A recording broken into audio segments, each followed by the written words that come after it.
A guy asked me about 2 months ago, he said, E.T., if there's one mistake you've made, what's that one mistake you made? I said, I'm going to be honest with you. My values are not in alignment with my dreams.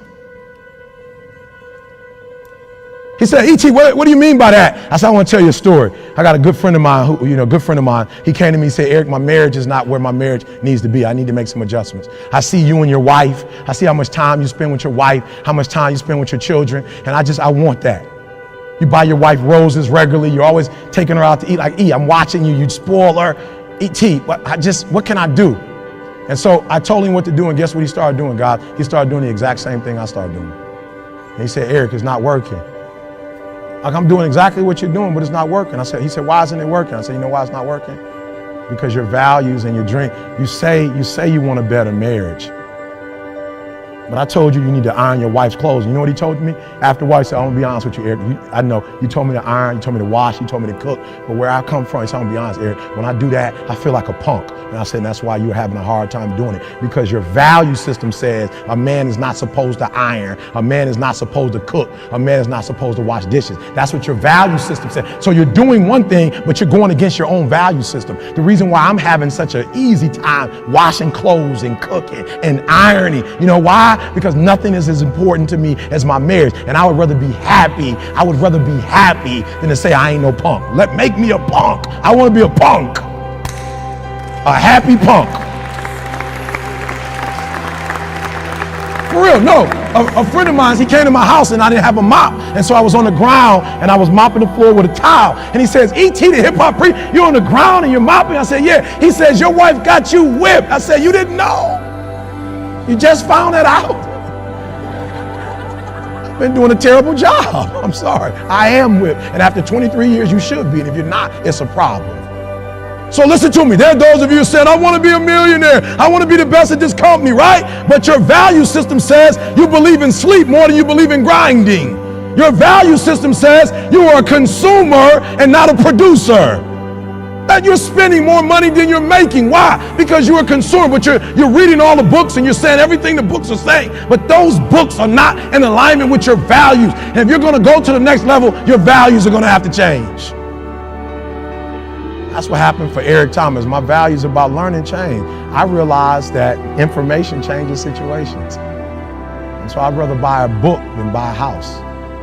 Because if I buy a book, I can buy several homes. But if I buy a home and I don't have the right information, guys, for real, okay, I'm leaving you with this. This is crazy. Can I be honest with you guys?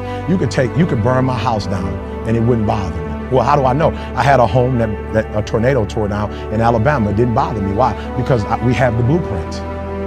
And they can rebuild it. You can take all my money out the bank. It might hit me. Ooh.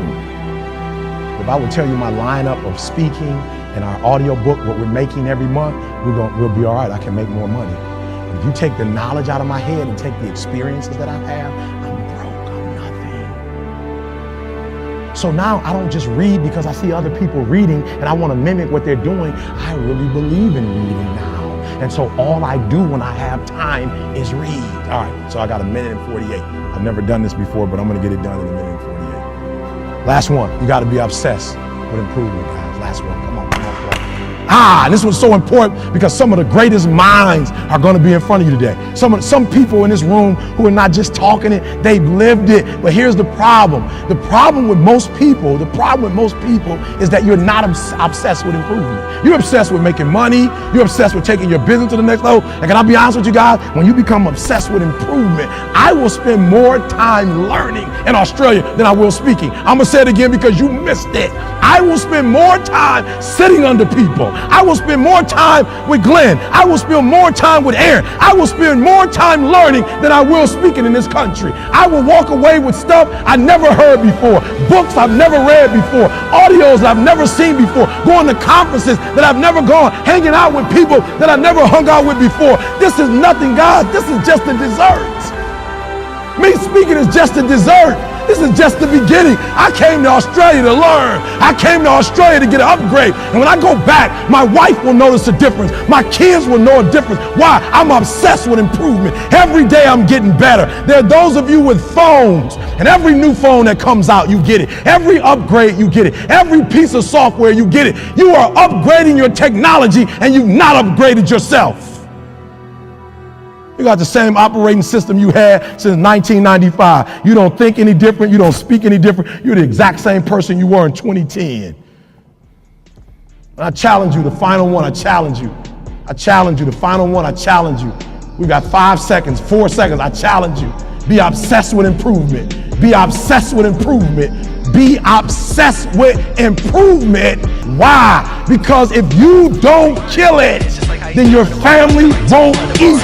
That's my time.